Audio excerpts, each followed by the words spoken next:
Welcome, college basketball fans, to the Full Court Press Podcast with LT and Sammy D. This is the podcast that brings you legendary stories from college basketball's golden era and dives in deep with a current analysis of today's game. Get ready for the most energetic and entertaining college basketball podcast around. Let's get it.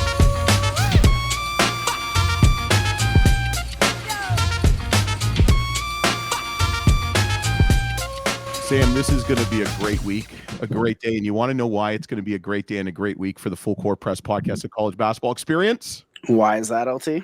Because I got the last drop out of the body wash in the shower, and it's the only time in my life where I can't get in trouble because of it. My wife's going to think it's the boys. So there you go. It's a great week. And you know what's even better? We're talking Big South basketball with Coach Mike Morrell from the UNC Asheville Bulldogs. Coach, welcome back to the Full Court Press Podcast. Definitely the weirdest intro of a podcast that I've ever been on, but I'm here for it, man. I appreciate you guys having me back.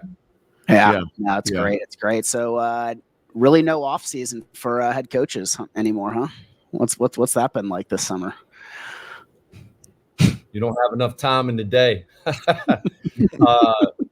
Yeah, I don't feel like I've left Asheville that much at all, other than just to go recruiting at some events in July or June. But I mean, we do have that dead period now, and it seems like it comes at a time where you're trying to get ready for the year to start, though. So, I mean, hey, I'm appreciative of it. It's nice to have a job. It's nice to, but there's not a lot of off season anymore. We brought in 8 new guys, so it's like we were recruiting into June, man. Yeah, it's pretty crazy because you do some research on some of these programs. Like we had someone recently that's coming out, and like there's no roster, there's no schedule, and I'm like, okay, so let's talk about this team. We don't know who's coming back, and I think that's a lot of the league. But I will tell you from the research I've done the last couple of days, and Sam can kind of cement the sentiment, is the Big South has a lot of ball players coming back. And it's going to be a very competitive league. I think some of the teams that maybe were not as strong, like Charleston Southern's going to make an improvement. So is Winthrop. High Point looks good. And so do you. Though the Drew Pember era is over at UNC Asheville, you got Josh Banks, Fletcher Abbey, and a number of other players. Talk about your team a little bit, Coach. Yeah, I completely agree with you. I think this is the strongest the league going into the year as I've seen it. This is year 7 for me. I think our league, our coaches in our league have done a terrific job of one, retaining players, and 2, recruiting good transfer players in. And it's deep. We were the 18th ranked league in the country last year, according to KenPom. I believe it was 18, and that's the highest our league has ever been. I don't think that's going to change this year. Completely and utterly echo some of your thoughts early on in terms of, you just really don't know what some of the, the teams in your league have. Like I was looking at one particular team the other day, and I'm like, when did they get that guy? You're like, and so, but. Our group, we do have I think a good mix of players returning. I think we returned 40% of our scoring from last year, even though we did lose, the best player in school history and one of the best players in Big South history. With Fletcher and Josh Banks, who was all league last year. And then on top of that, I think the biggest surprise in our program last year, and I think was probably unanimous across the board inside of our family, was Toyaz Solomon.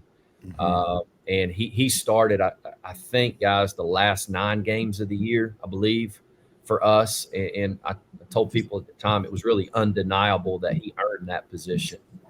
Yeah. So we have him back. So in my mind, we really returned 3 stars.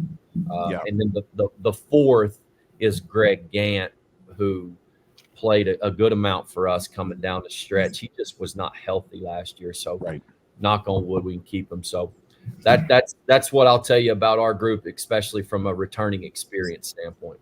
Yeah. And how does, I guess, how does some of the newbies look like Justin Wright, who is a 6'2" guard, played at Loyola Marymount in the WCC. Then you got Connor Dubsky from the Rowdies, University of Rhode Island. I mean, you've got to, here's the thing. So you look at, there's two teams, Gardner Webb and USC Upstate, that have two new first-year coaches. Mm-hmm. How difficult is it? Because, back in the day, you're a first-year coach, you're rebuilding, you've got 2 or 3 years. Do you what do you expect out of maybe those two programs, and let alone some of your transfers coming in?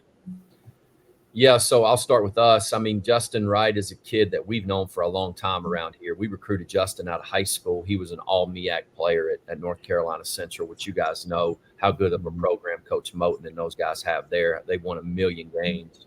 And then he went out to Loyola Marymount and I think averaged 12 or 13 a game in a really tough league. So Justin's no stranger to competitive teams and what it takes to be successful, at this level. I think he's probably the transfer for us that early on we probably expected the most from, and he's really been that so far. He's got a long way to go, just like any returning Division I player would. He's not returning to our program, but and then we've got 6 other transfers. Dubsky's one. I think the kid for me that has been the biggest internal surprise for us has been Jamal Davis from Central Michigan. Really fits what I value selfishly about the way we want to play basketball, the style of play, and then just his character. And we don't have enough time to go down the list, but I'm really excited about our 2 true freshmen. This gives you a little bit of a window into at least our program. We've not truly played a true freshman in this program extended minutes since 2019. That was Trent Stepney, and we will this year. And so that's a little new for us. Just I think it was 1920 season. So it's college basketball, and then those 2 programs that you're talking about. Gardner Webb. Jeremy won. He was there for he was there a long time, and then they brought back 2 players that were, basically all league players in Selden and Mann. So they're going to be good. They've always been good, and they're going to continue to be good. And Upstate don't know as much about, but I'm sure that Coach Richter will do a great job there as well. Our league's just deep, man. And I don't know what High Point was picked last year. I don't think it was in the top 4, and they had the overall the best team in the league. So yeah, who knows? Yeah. And if you had to ask, no offense, just close your ears. High Point's probably the pick to become first in preseason, just with who they brought in. Who they're bringing back, especially when you have a 7-footer named Justin Bobo. Badu. How do you say his name? Bodo. Bodo. Bodo. Who they guys. This is how much they return, and I don't think we were the unanimous preseason pick last year. I think it was by a pretty wide margin. Yes. They should be the unanimous pick. It's not even close. You could argue they have 3 players on their team that could be voted preseason player of the year. Yep. Bodo, Jiffa, and Hamilton. Yep. And so, yeah, it's going to be interesting. The thing I worry about when you say you're going to start a freshman, the Connor Stallions thing came out, and I feel like what you're going to see more now is other teams buying season tickets at your games, just to potentially recruit. So just see where these people are buying season tickets from for your the Bulldogs this year. You know what? I don't even care. We're 33-7 in our last 40 Big South games. That's 82.5% winning percentage, and we're I think 4th in attendance. So, come on, I'll sell tickets to Radford. We got no secrets here anyway. So, we just talked to Coach Wade, and I think some people at McNeese State bought some tickets. Well, I didn't talk to him. All right, my bad. Yeah, no, I mean, what we could go on a Will Wade diatribe with me for a long time. He's welcome to come too. He knows that. Yeah, I mean, what does that mean? Like with what High Point's done the past 12 months, and then what you're building at UNC, Asheville, and what Gardner Webb. So, like, I mean, as far as mid-major goes, I mean, you guys have taken such a big leap the last year, right? Where you have some of these big name players wanting to come play for the Big South. Yeah. I just think, I don't think we're the only league with that. I think it's what you're seeing across our game. I mean, Southern Conference has got a really strong league, as we know. They got good players going into that league. I bring them up because they're kind of in our geographical footprint, if you will. Allen's done a great job at High Point. If you go over there and you walk in it's an arena, but it don't even really feel like arena. It feels like you're walking into the Mall of America with the fountains and everything. And anyway, yeah, man, I mean, they've done a good job. I tell you the one thing that I think they've done a terrific job of, and really better than anybody in our league, and it's not even close.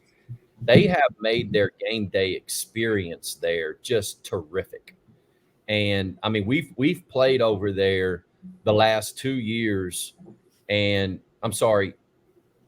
2 years, and it's been essentially sellouts, in the Big South, and nobody else in the league can say that right now. I think that we had one last year and on our senior day, but nobody else is really saying that. And I give them a lot of credit for taking advantage of that. They've done a good job, but also, I think as was proven last year, when a lot of people thought that because we had Pember coming back and all these other guys, nobody really walks away with this league. Nobody really walks away with a lot of leagues in college basketball, but they're unequivocally the preseason favorite, and rightfully so for them.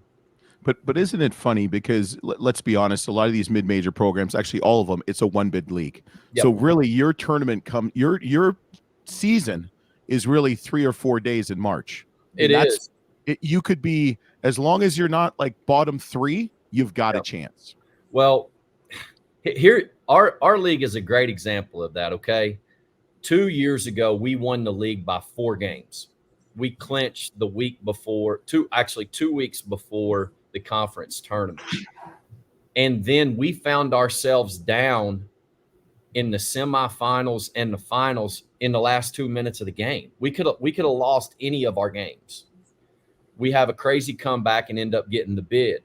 Well, then fast forward to this past year where High Point gets beat in the semis in a crazy atmosphere. Longwood beats them.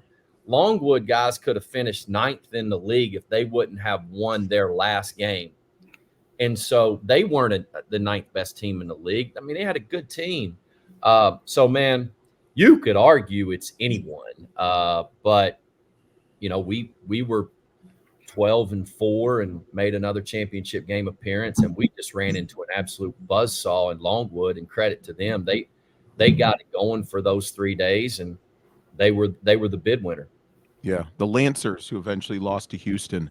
Longwood's always going to be good when you have a guy named Michael Christmas on your team, because Christmas is always coming early in Longwood.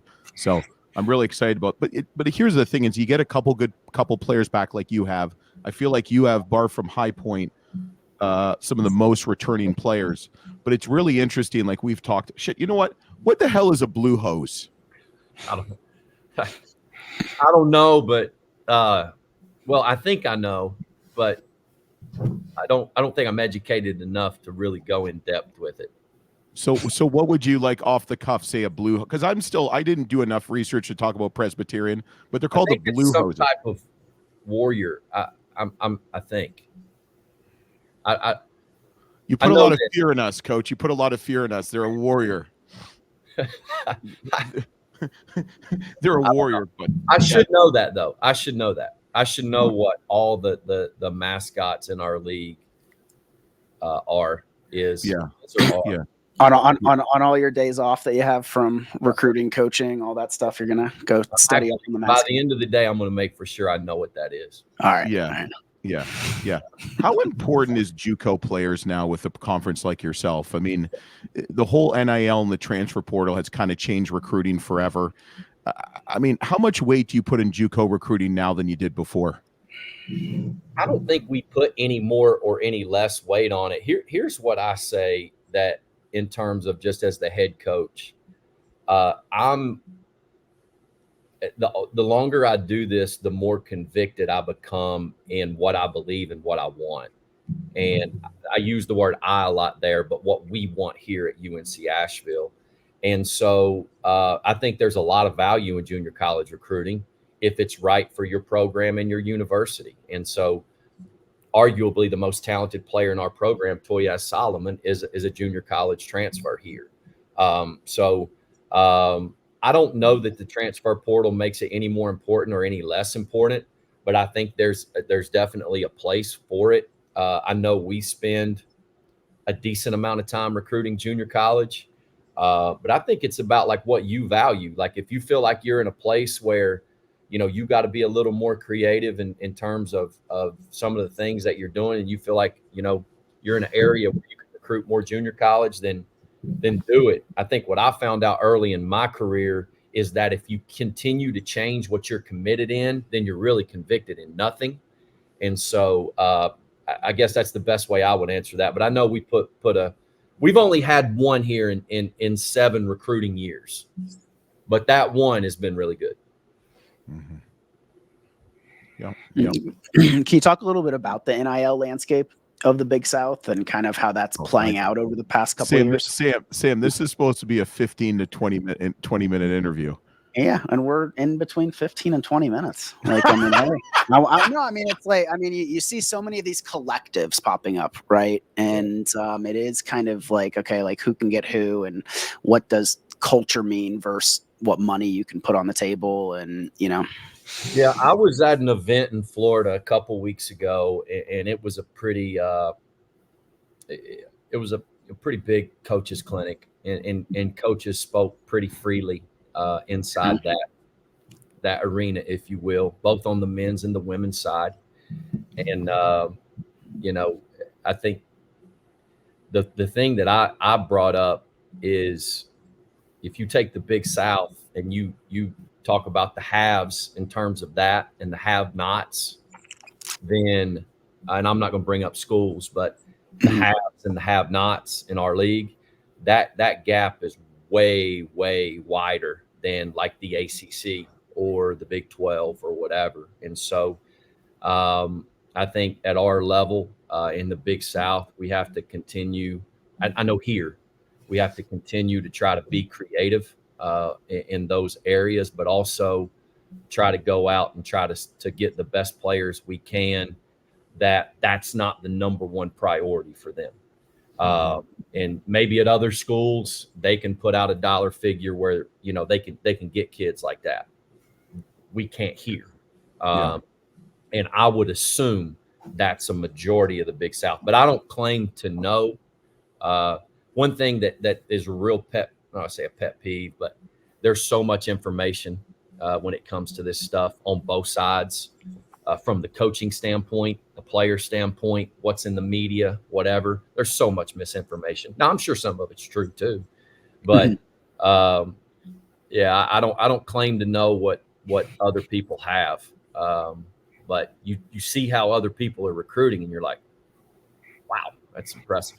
Yeah.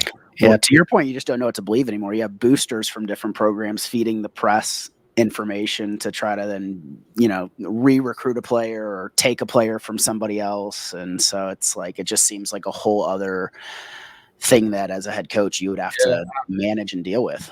Yeah. I no question. You know, I don't know all about that. I think you brought it up at the very beginning. Obviously, for the most part, our league has done a pretty good job of retention. And I'm not sure we could always say that, you know, and so that was an impressive, like Winthrop kept a lot of good players. Yeah. Obviously, High Point kept a lot of good players. They're the two that really come to mind for me. And so I don't think that's all NIL, because I know it's not here, but I think coaches are doing a good job of prioritizing that in our league. Yeah, we had a coach we talked to last week, and he was telling us, we said funniest recruiting story, and he said, well, this just recently happened. They signed a kid, and he didn't want to come on his recruiting trip, so his mom came because he already got his deal of whatever it was, X amount of dollars. So he was already committed. Didn't care about seeing the campus. Yeah. Didn't even see campus, signed the deal, and his mom wanted to see what his mom went by herself. Yeah. I mean, can you imagine? So Sam, that's the first. Yeah, no, I'm not sure. I mean, we hear it all both off and on recording, but so we're gonna I'm gonna do a couple quick hitters, just a couple quick questions about the Big South. I just want one or two answers, just real quick, okay? So, who would you say is the best Big South official? Golly, man, you can't do that. They're gonna see this. Did you hear our opening? Hey, he didn't ask you what the worst one is, so you can't really. Just saying. Who's your favorite? I really like Chase Shaw. I really like Trey Steins. Those guys don't get as many games. JW, I really like him. Can I just keep rattling them off? No. I asked for one. He gave me three, Coach. What he didn't tell us, Sam, they're all UNC Asheville graduates. Yeah, right. One word to describe Big South basketball. One word. Could be multiple. Tough. Okay. Mm-hmm. Who would you say, in your opinion, it can be yourself, who is the best dressed coach on the sidelines?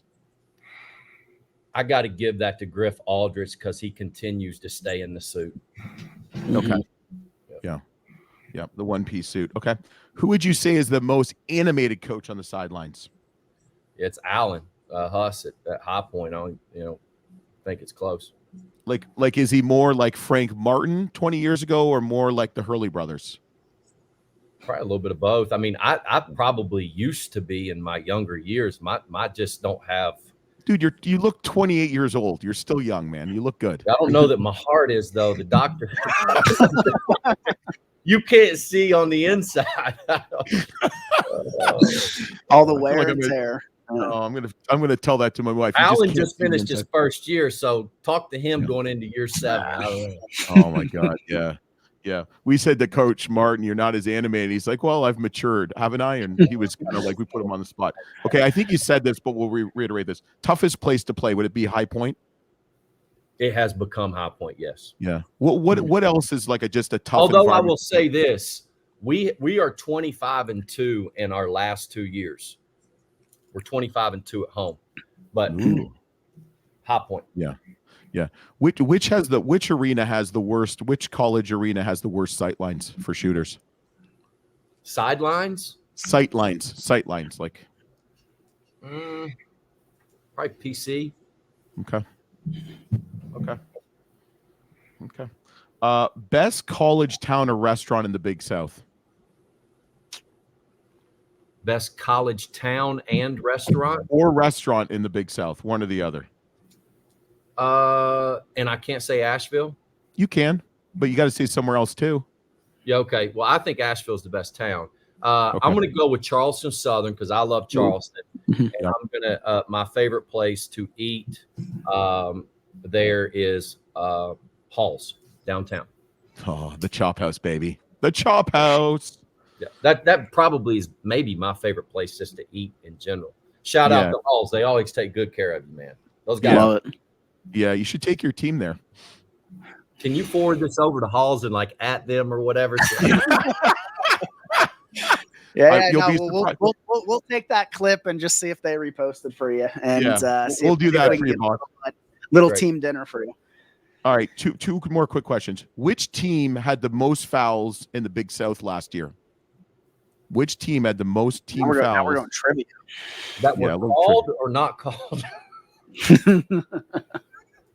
Was it by Trent? No coach has ever gotten this right. All the coaches we've ever asked. Oh, you're asking me who I think fouled the most? Yes. Oh, that great. were called. Yeah, that were called. That we're called. On That record. Upstate. 19.66 first. Who was last for least amount of fouls of the team? I'm going to go with High Point. Radford, 17.0. Give me two. I got it right. Upstate. He did get it right. One, yeah. Yeah, that's the first coach who's ever got that question right. Yep. You get nothing, you win nothing, and Marty Richter is just going to foul the shit out of you next year. Give me two teams that will surprise us in the Big South. We know about you. We know about High Point. Who else do you think are some dark horses to do something? Yeah, I think Charleston Southern is going to be very good, and I think PC is going to be very good. Yeah, great coaches too. Yeah, I'm going to agree with you on that, and also too, I'll throw in Winthrop because they've got so much returning in Harrison, Doquette, and Johnson. The only reason I wouldn't say them is I don't think that's a surprise. Yeah, that's fair. Okay, that's fair. That's fair. I like the Pirates though, in Hall Steakhouse. Brought to you by Full Court Press Podcast. Sam, you finish it off. I'll let you have the last question since I talk too much and just talk. Anything you want to share, Coach Mo, about kind of what like this part of the year is happening in college basketball? A lot of transition, a lot of college football going on, but you guys are less than 2 months away from tip off. Like what are you guys working on? And talk a little about scheduling as well. Yeah, we just got our schedule done. We're gonna release it next week. It's not out yet. We're here in the middle of September. Which is crazy. Again, you and everybody else. Times have changed. I love this time of year. I love college football. We're not quite to our 20 hours a week. I think that, that's a couple weeks away.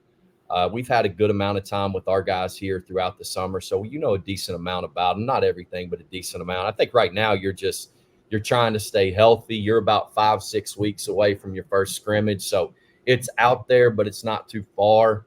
I think going into my 7th year, man, I'm just trying to enjoy a little bit more of this job. There's so much being written about college athletics right now that people agree with and don't agree with. And I'll be quite frank with you guys, it's not as fun as it used to be.